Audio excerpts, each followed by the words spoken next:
हर हर महादेव सभी साथियों को। सोमवार का व्रत भगवान भोलेनाथ को समर्पित होता है। यह व्रत न केवल श्रद्धा का प्रतीक है, बल्कि यह हमारे जीवन में सुख, शांति और समृद्धि का मार्ग भी प्रशस्त करता है।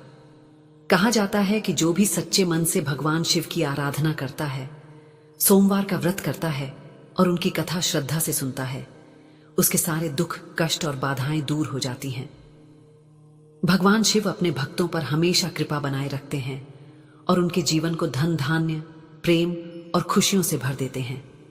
इसलिए सोमवार व्रत कथा सुनना केवल धार्मिक कर्तव्य नहीं, बल्कि आत्मा को शुद्ध करने वाला एक पावन अनुभव है। आइए हम सब मिलकर भोलेनाथ की महिमा का गुणगान करें और उनका आशीर्वाद अपने जीवन में प्राप्त करें।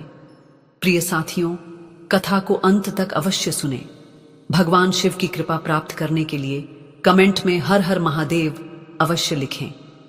अब प्रारंभ करते हैं सोमवार व्रत की यह दिव्य कथा।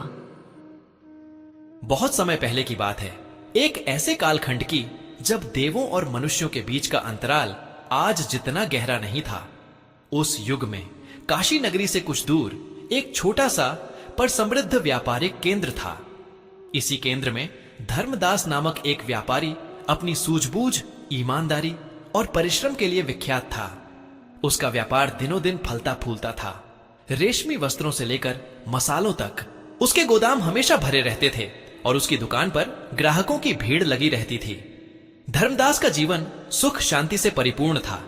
एक सुंदर घर था, एक धर्मपरायण पत्नी थी और 2 हंसमुख बच्चे थे जो उसकी दुनिया थे। लेकिन इन सबसे बढ़कर धर्मदास की सबसे बड़ी संपत्ति उसकी अटूट आस्था थी।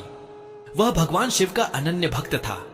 हर सोमवार वह पूरे विधि विधान से व्रत रखता, मंदिर में जाकर शिव जी का अभिषेक करता और दिन भर उपवास के बाद केवल फलाहार ग्रहण करता।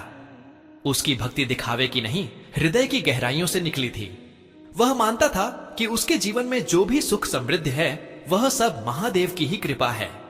परंतु समय का पहिया कब और कैसे करवट बदलता है, यह कोई नहीं जानता।